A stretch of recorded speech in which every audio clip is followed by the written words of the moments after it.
Hello, everyone, and welcome to the program Midday Discourse on Global Television. I am Samuel Odi.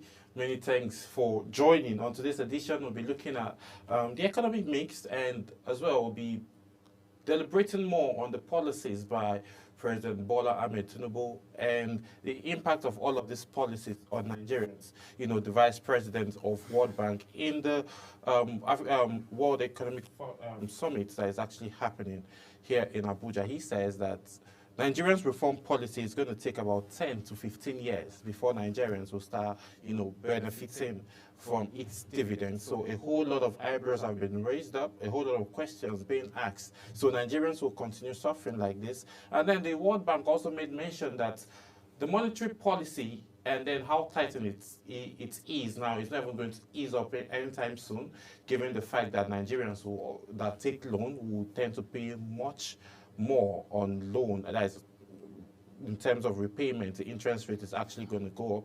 And again, there are just lots of other factors. Currently, the inflation rate has been released for the month of September, which is at 32.70%. And the World Bank itself still says that this will continue to go up. The inflation measures will keep getting up, not just for Nigeria, but they also made mentions of Angola, South Africa, and other African countries, neighboring countries. So how can Nigeria now basically, survive with these terms of difficulty and monetary policies being tightened on a 2-month, sometimes monthly basis? Looking at these other facts, the oil sector, nothing much is being happening. The price is still up, and rumors now are being coming out from marketers saying the NNPC is stalling marketers from getting petrol from Dangote refinery. That off-takers have not been able to leave because of some, things that are being considered delayed by the NNPC. So a whole lot is happening within the Nigerian scene, and we are going to be extraying most of those angles. And I have someone who will join me live in the studio, who will help us extray all of these angles. But before we dive into the conversation, you sit and we'll be right back after this break.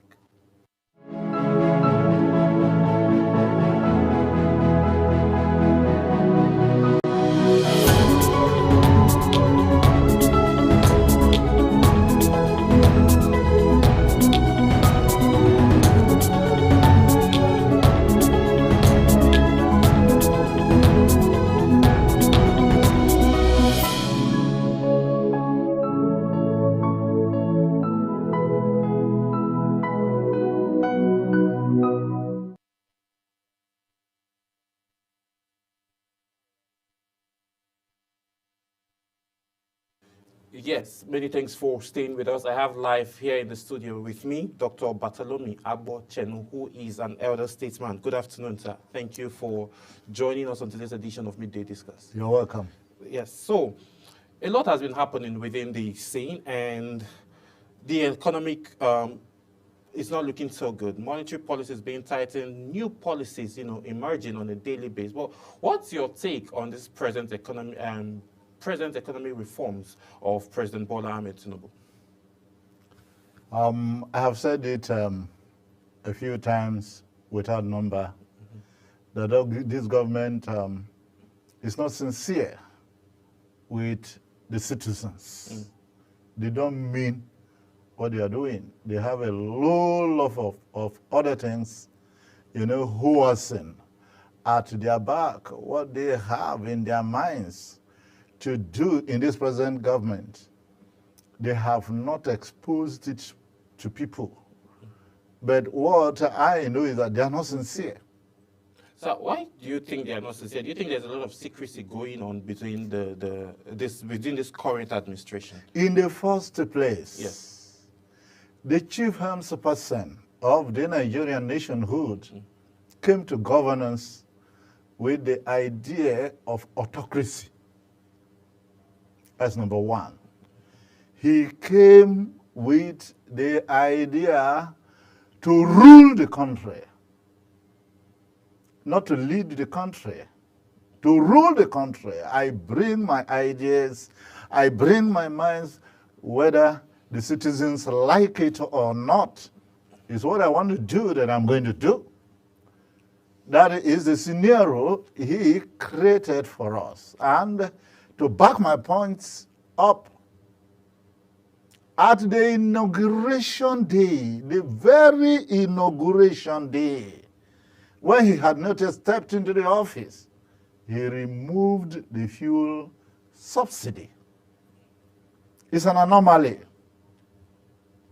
If the National Assembly were up to their duties, they would have served him a query for doing that. Delving into the national policy, you should have taken permission from the National Assembly. He didn't do that because he knew what goes on in Nigeria. You can do whatever you wish to do and grease the nuts. If you grease the nuts, you are hale and hearty. So he knew from the onset that he was coming to the seat of government with an idea of autocracy. That's number 1 point for you. Number 2 point, he made up his mind to suppress every Tom, Dick, and Harry from complaining. And he organized his foot soldiers to make sure that this happened. In August, when the citizens decided to move to the streets, his foot soldiers went to court and obtained an injunction and gave them a coerced place to demonstrate their anger. That is quite unheard of, even when that was against the Constitution of the Federal Republic of Nigeria that gives every individual right to assembly. The citizens were tear-gassed and nothing was done about it. That is number 2 point for you. Number 3 point. If you mean what you are doing, it is no longer a hidden secret that the government has admitted that the policy has come with pains and griefs. And these pains and griefs are shifted only to the poor. The bourgeois, the rich, they don't feel it at all. As a leader, you lead by examples. If you want the citizens to be submerged in pains, you too should bear a fraction of the pain. But rather than doing that, he exacerbated the emoluments for the rich, increased the emoluments of the National Assembly, who were already collecting humongous amount to create the gap between the rich and the poor to become wider and wider. And as that is not enough, it's not that Nigeria does not have money, but the leaders, they always want to suppress, to create pains in the veins and arteries of Nigerians. Ask me how. Ask me how. Just like if you go to church in the Bible, in Exodus chapter 2 or thereabout, when the children of Israel were in Egypt, it's not that there was no money in Egypt. It's not that the Egyptians were faring badly. But the fear, Mr. Sam? He said that let us suppress these people and create a gap between us and them. Because if we don't suppress them and we allow them to continue to increase, when war breaks up between us and any neighboring countries, they will join them. And the rest of the story for us. That was why they started suppressing the children of Israel. That is the same activity that is replicated in Nigeria today. It's not that we don't have money, We have money, but the leaders purposely want to suppress the poor and to create gaps between the poor and the rich. If not, if they want money, there are 1,001 ways to do it. Number one, cause the refineries to begin to work. They wouldn't, but rather they prefer getting a refinery outside the country where it will be working, and the citizens of those countries, they have employment and their economy booming. Number two, if you want the economy of a country to begin to grow, you can control corruption. Corruption is not controlled. And the leaders, they know what to do to control corruption. They will not. They rather choose to exacerbating the corruption. They circumvent the democracy they use this democracy to achieve their aims. Mr. Sam, if you have a case with a rich man, no matter how good your case is, you are in trouble. You are in trouble. The policemen that are at checkpoints, what do? If you are coming, no matter how offensive you are on the road, if you have 100 naira to give to the police, you will go. Even if you have somebody that you have killed and is in the boot, just stretch your hands, you will go. And several others. And look at the one that baffles me most, Mr. Sam, is the education policy. They say if you are less than 18 years of age as a youth, you can't go to the university. What is the rationale behind this? What's the rationale behind this? Is it that a 15-year-old young man or a 16-year-old young man cannot reason well to take in what is coming? Or you know that the person cannot self-control himself, while 14-year-old boys are holding guns in the bush? It's not that they want to correct anything, but they just want to create gaps between the rich and the poor. And that at the end of time, there is a wide gap between the rich and the poor. And that policy, for me to think that it's a nice policy, it should have included an addendum that no rich man should take his child outside the country for training, for schooling. They that are rich, they can afford education outside for their children. But we that are the poor, we are constrained within this policy, so that at the end of time, there will be gap between the children of the rich and the children of the poor within the same age range. And finally, before we move to the next point, Mr. Sam, look, the World Bank, they have come up to say that this economic policy of the present government will take about 10 to 15 years to mature, to yield the dividend. Now, the rhetorical question is, did Tinubu know this before he brought this policy? And if he knew it, how will he be able to convince us that it will work, since he will not continuously be there for 10 years? After he leaves office, what if another person comes and he changes the policy? Then he will now begin to blame it on the person, that the person did not continue in his policy. And as the chief helmsperson of a country, you can bring in your own policy. So if you're bringing a policy, you should bring the policy that will mature within your regime period.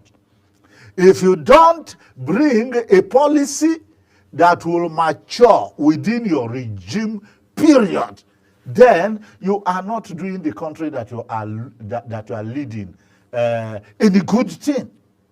You are not leading the country that you are not doing any good thing to the country that you are leading. So these are my points for saying that the present government is not sincere with the people. They just want to make money available in the system so that they can cut away as their culture is. Okay, looking at these angles now, you've made mention of the suffering of Nigerians, and Mr. President, times without number, have come out to say he understands the pain that Nigerians are feeling. Do you think that he doesn't really understand, that this current administration doesn't really understand what is going on within the common man? The reasoning of several people is that our president is not passionate. He's not passionate with the feelings of the people. Do you think he's not passionate? Yeah, yes, that's my thinking. That is my thinking.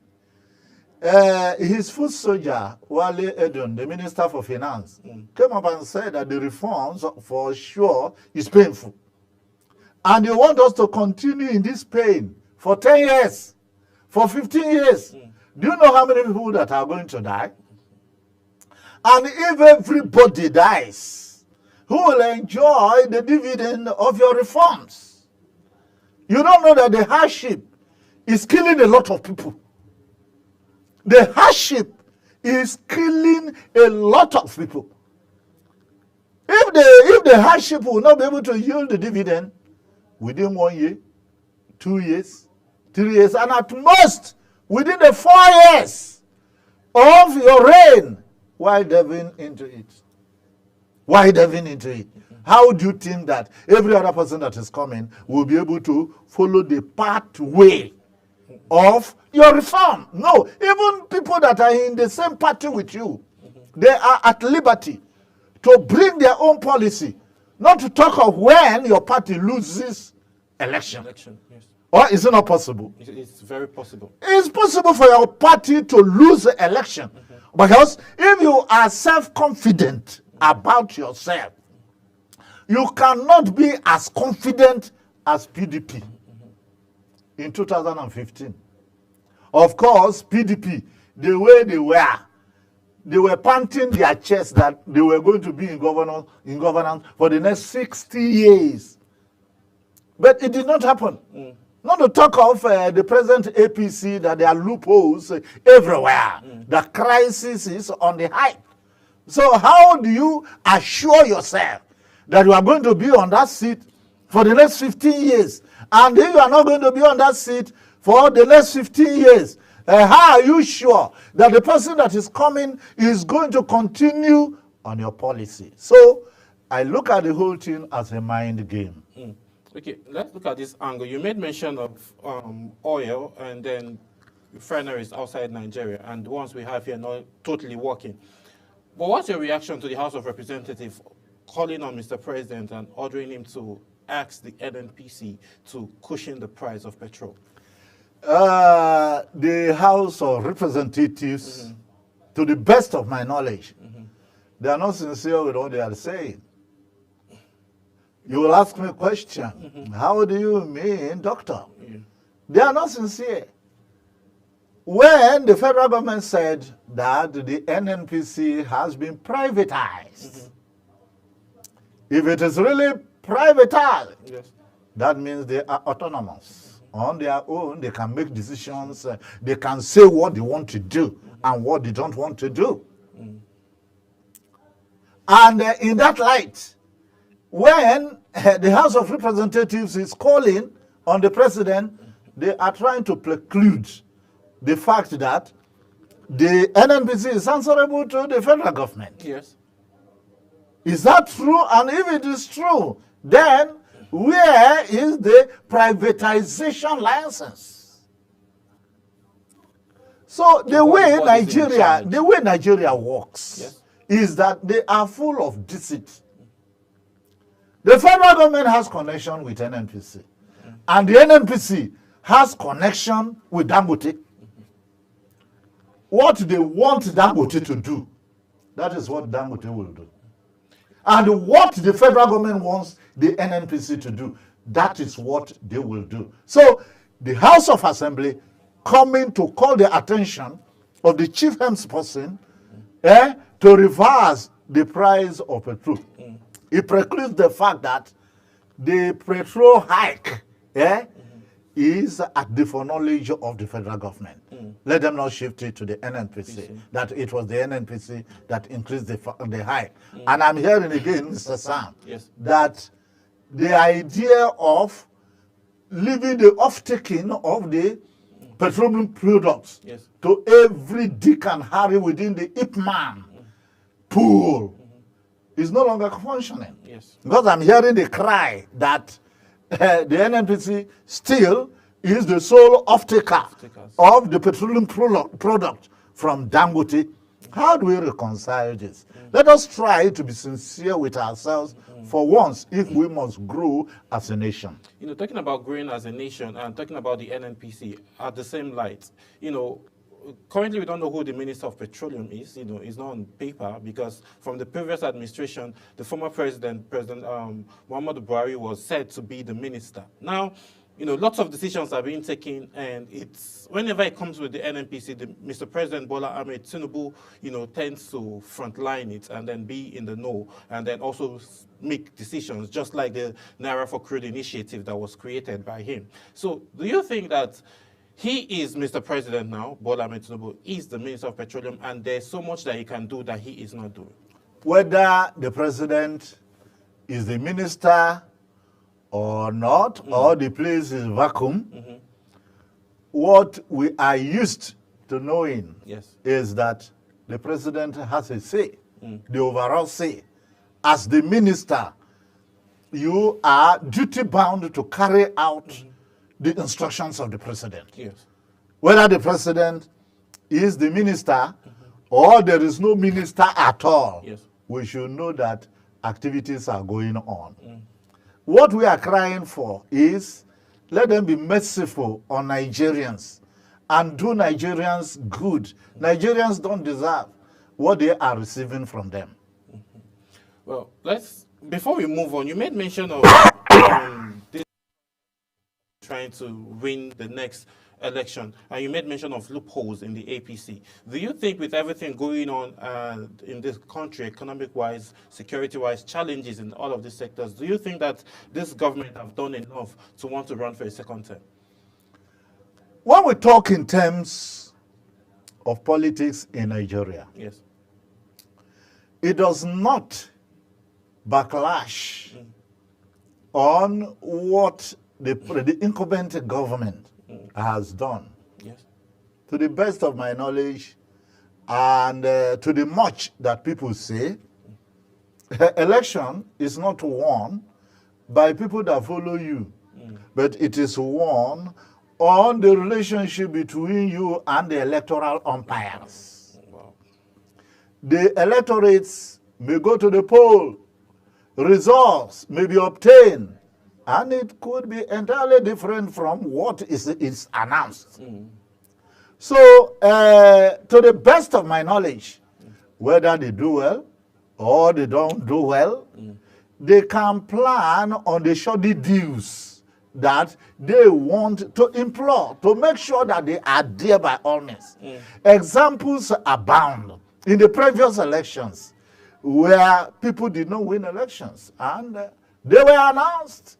So even if no single person drops a vote for them, and they are duty bound, and they lose their consciences, and they want to press themselves, to suppress Nigerians, they can still announce themselves. And they will announce, okay, since we are in possession of the guns, there's nothing you can do. So that is how it is. So election winning in Nigeria does not depend on who performs well or who does not perform well. It depends on the malpractices that they plan within their clique to operate upon. All right, let's have this other. I'm certain you're aware of the tanker explosion in Jigawa State as of yesterday that has, you know, allegedly claimed over 100 lives. Would you link it to this current economic policy of President Bola? For sure. For sure. How? Just like Everything in Nigeria now has been tailored towards politics. The educational sector, the performance is below expectation. The engineering sector, talk of several other sectors, the judicial sector, and the rest, everything has been coerced towards politics. Everybody is gearing attention towards politics. And that is why you see people kill and maim to get there. And those who don't have the wherewithal to hustle for political offices, Yes. the little that is available within their fingertips, they try to harness it. If not, when a tanker has an accident, why will you rush there to go and begin to pack the fuel? Every Tom, Dick, and Harry, they go there to begin to pack the fuel. And even those who are smoking cigarette with cigarette in their mouths, they will go there. And fuel and fire, in any measure, they are enemies. That was what actually happened, though. That was what actually happened. If there were no economic depression of this magnitude, when there is an accident of that kind, everybody should be very careful. Everybody should even run away from the accident scene until NEMA arrives to keep the situation in control. But because of the poverty level of the people, and because of the expensive nature of fuel, as there was this accident and fuel flowing everywhere, everybody was trying to harness the opportunity to take advantage to get quantities of fuel as much as they could, even those who have cigarettes in their mouth. That was what caused the explosion. Is linked to the present economic depression. How is it linked, sir? That is what I have said. Okay. Technically, when an accident happens, safety is the first beacon call for every individual. So Yes. how are we linking it to the economy and then people that decided to go to that scene themselves? I have already said it. Fuel is a hot cake. Okay. And this fuel, from the incident of the tanker's accident, has poured on the ground and is flowing everywhere. Everybody wants to go there to begin to pack the fuel. Not minding the outcome. Not minding the outcome, including those with cigarettes in their mouths. If you get into deep investigation, you may find out that the explosion came as a result of those who went there with cigarettes. And fire and fuel, they are arch enemies. So every Tom, Dick, and Harry was rushing there, not minding the outcome. It's as a result of the worsening effect of the current economic depression as a result of the harsh policy that has been brought upon us by the present government. All right, before we explore other angles of this conversation, we will be going on a very quick break, and then when we return back, Midday Discourse continues.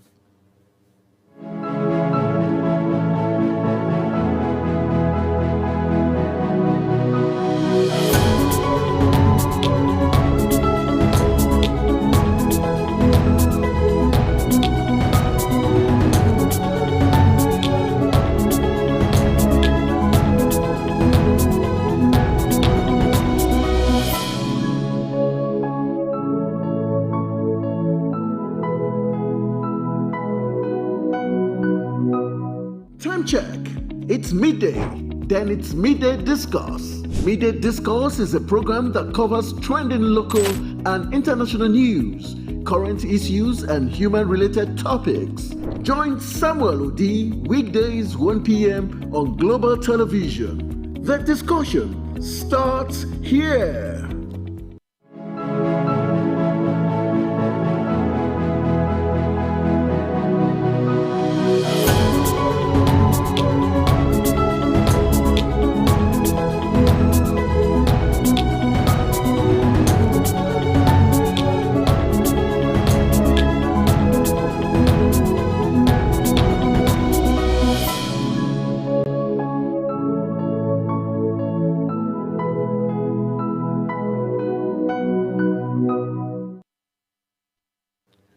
Many thanks for staying with us. If you're just joining, this is Midday Discourse, and we've been having an interesting conversation with Dr. Bartholomew, who is extracting, a few angles and challenges that Nigerians are being faced under the current administration of President Bola Tinubu. Though the conversation is not done yet, we have other aspects to extract.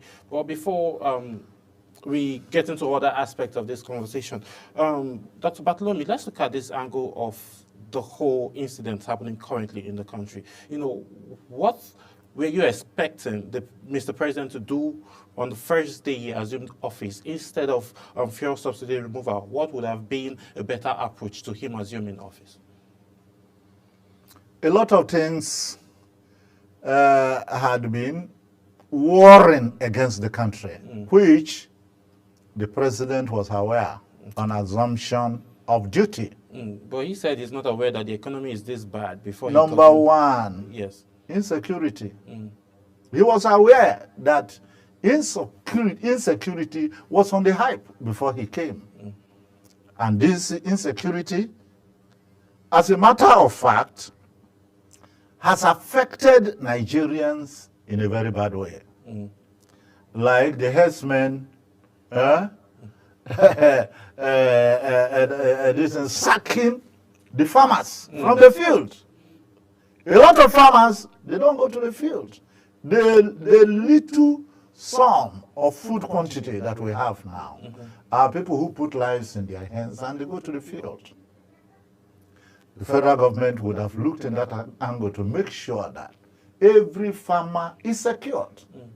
If the federal government wants to do it, they will do it. The herdsmen, they move into areas with impunity because they see how weak the government is. And as I speak to you, there are several communities, I beg your pardon, let me reserve mentioning names. Several communities that have vacated their lands of origin because of these herdsmen. They can't go to the field. If you come, tackle that and get that well handled. Number two, corruption. There is corruption everywhere. At every stage, there is corruption. And I make bold to let you know, Mr. Mike, that if those who are on seats of government, they make up their minds, or if we are able to secure men of good hearts who are patriots into positions of leadership, give me 5 years, Nigeria will revamp. Give me 5 years, Nigerians will revamp. The IMF, they have given us 10 to 15 years for Nigeria to revamp back. If what is on stage continues, they gave that long time because they understand the nature of Nigerians. They understand how serious corruption can eat deeply into the fabrics of people. If there were no corruption, Mr. Sam, give Nigerians 5 years. Even all the monies that they have carted away, let them go with the money. And the new crop of people that are coming into governance, let them no longer steal. Yes. If they no longer steal, give Nigerians 5 years, we'll revamp back. So there's this other angle that, we just tend to wonder. Do you think it's just the policies that we have as a problem, or we have a people problem in Nigeria? It is policy that controls the people. When you bring in policy as a leader, let the policy begin from you. Let the change begin from you as a leader. If it begins from you as a leader, just like Jerry Rawlings of Ghana, just like Nelson Mandela of South Africa. Nelson Mandela offended us. Do you know how? How? He went away with democracy. He came in with democracy, enjoyed the democracy, and when he was going away, he left with democracy. That's why Africa is suffering. Yes, if people could borrow a leaf from the life of that man, Yes. Africa will be on top of the world. So as a matter of fact, the problem we have, if you are bringing in policy, let the policy begin from you. Like the president, for instance, when he came, he brought in a policy, and the policy did not begin from him. He was buying himself presidential jet costing us about above 200 billion naira. When you are crying that the country is not doing well, and several other things that he was doing. You see, confligacy Yes. of life, or profligacy of life, is what is affecting us. You bring in policy and you exempt yourself from the policy. That is the problem we have in the country. Okay, let's look at what just played out between Libya and Nigeria, the maltreatment. What can you say, what reactions do you think the Nigerian government needs to take, looking at the foreign affairs, the Ministry of Foreign Affairs now? First and foremost, I don't know why Libya, that is not a country of today. Libya has been there since Stone Age. I don't know why they should have reacted the way they reacted. They admitted that Nigerians were subjected to hardship. They admitted it. And they are coming to tell us that they also experienced same on the Nigerian soil. There are two angles to this. Number one, Yes. did they experience same? They said that instead of flying to Uyo, They went to Port they Harcourt flew to Port Harcourt, and they went from Port Harcourt to Uyo by road. by road. But Fine. yes. If they went to Port Harcourt, if they went from Port Harcourt to Uyo by road, how long did they stay at the tarmac before they left? Yes. Did they spend up to 6 hours? Did they spend up to 12 hours? Not to talk of spending up to 20 hours that Nigerians spent at the tarmac at Al Abrak International Airport. Yes. And again, the Nigerians denied them of Wi-Fi that they denied Nigerians. They denied Nigerians access to communication gadgets. Number three, the Nigerians denied them of food. They denied Nigerians of food. To God be the glory, they are athletes. If they were not athletes, it's not everybody that can survive that suppression. It's not everybody that can survive that suppression. They denied them food. They denied them access to Wi-Fi, to communication and gadgets. And they were made to sleep on the chairs in the waiting room. What an inhuman treatment. What an inhuman treatment. And they were coming up to say that, and if they had this impression in Nigeria, did they complain? That's another question. And if they did not complain, are they saying that that is customary with contingents? With contingents. Is that the way of life? Is that what contingents go through when they will go to another country? If it is not, and they did not complain, that means they were used to it. That means it's not a problem to them. And Nigerians complaining, that means it is a problem to Nigerians. Yes. And they were supposed to listen to Nigerians. And funny enough, when the bus came to the gate of the airport officials, they denied the bus entry. What an inhuman behavior. I'm of the opinion that CAF and FIFA should sanction Libya in a very heavy manner and award the 3 points automatically to Nigerians, even with 5 goals. With 5 goals, 5 goals to 0, and then 3 points added to Nigeria. That is my position on the matter. Okay.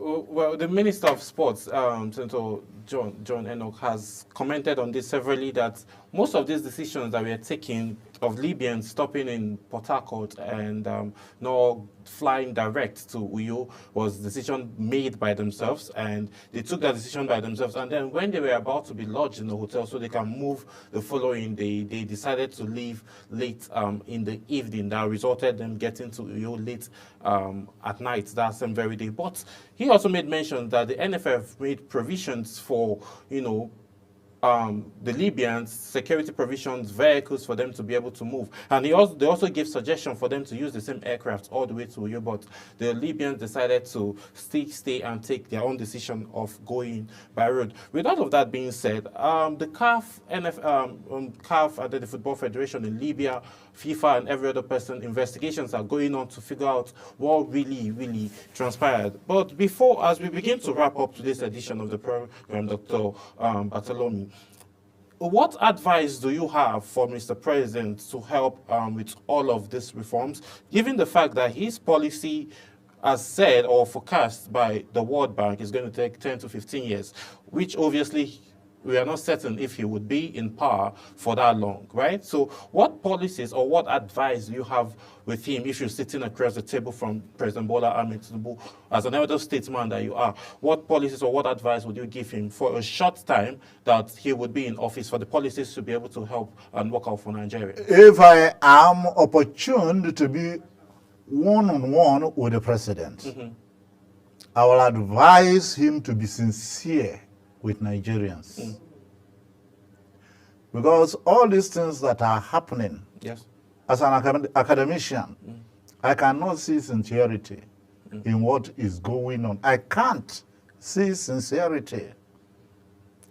I would like him to listen to the call by the House of Representatives that he should reverse the fuel pump price and become realistic with himself. yes, If he wants Nigeria to revamp economically, he knows what to do. Let him go ahead and tackle corruption. So taxing and monetary policy. Right from the crown of the head to the sole of the foot is full of wounds, full of bruises and putrefying sores. Everybody is sunk in corruption, except somebody who does not see any opportunity to do it. Let him launch a campaign to curb corruption. Even this corruption, those who even claim to be religious people, if they get into position of governance, they forget about religion.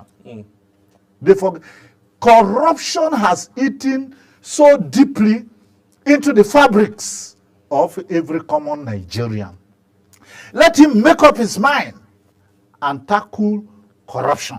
If he tackles corruption, from there, money will come up that will triple the sum of money he is looking for. That is number one.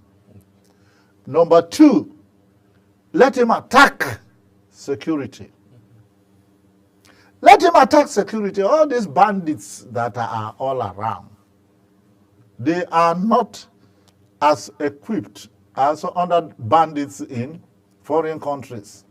Nigeria is not a place like Lebanon that they allow terrorists to have weapons, deadly weapons, like drones and rocket flyers. The Nigerian terrorists, no matter how bad they are, they don't have drones. They don't have rocket flyers. So the Nigerian military can easily subdue them. But the fact that they are not subdued is political.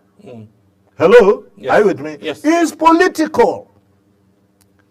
Let the president drop that political idea and face terrorists and crush terrorism to the barest minimum. You will see those who are supposed to work to begin to work. The agricultural sector, for it to bring the dividends of oppression right on the shore of the Nigerian soil. Terrorism has to be curbed. Banditry has to be curbed. Let him face those directions. There is a lot of money that can come from that end. Yes. A lot of money can come from that end. Reverse the fuel pump price and face realities the way they are. Go to different offices, handle the various ministers that you have appointed, and let them live lives by example. Let him, the President of the Federal Republic of Nigeria, begin by living life by an example. The amount of money that he is getting is too much. If the president will go to the airport now to travel, you will see escort about 100 cars. And everybody will be at a standstill. When he is about to leave Villa, no motor flies on the airport road again. Until when he starts off from there, until he lands at the airport, everybody is at a standstill. No, there is profligacy. On the hype, let him look in that area. The amount he is getting as an emolument, if he divides it by 10 and drop 9/10, nothing will happen to him. Nothing will happen to him. The ministers, the emolument they are taking, if they divide it by 10 and go away with 1/10 and drop 9/10, even the current fuel price will not even affect them. Contrary-wise, even if the amount that the least paid work at 30,000, because the 70,000, it has not yet been affected. So we are still talking in the light of 30,000. Even if you multiply 30,000 by 10, that person will still feel the current economic surge. 30,000 by 10, that is 300,000. Yes. 300,000 naira will not be able to make anybody comfortable with the current realities of things in the economic landscape. So let him face reality, reverse the pump price. It will not do Nigerians anything. What does Nigerian things is corruption and insecurity. Let him make up his mind and tackle those areas. Yes. All right. Thank you so much, Dr. Bartholomew Abochenu, who is an elder statesman. Thank you so much for making our time to join us on today's edition of Midday Discourse.